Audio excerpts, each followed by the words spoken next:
Hello everyone, my name is Godwin and you're welcome to my YouTube channel.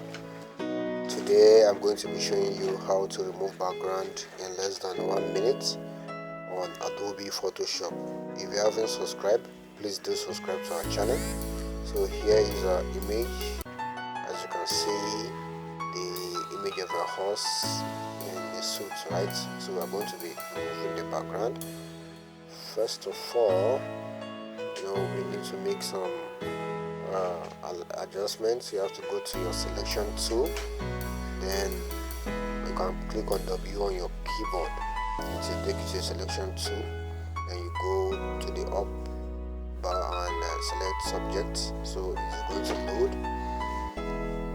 So as you can see, here is the selection of the horse, and you can press Ctrl J to duplicate the layer, and it's going to form a new layer, which is the extracted image. So if you uncheck the eye icon there, you are going to see that the background is gone.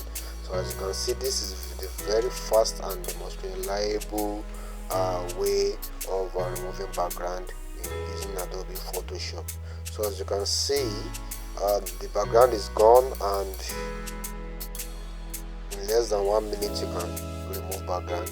So thank you very much for watching this video, and I really appreciate your time. If you really like this video, don't forget to click on the like button and also to subscribe for more videos. Thank you very much, guys.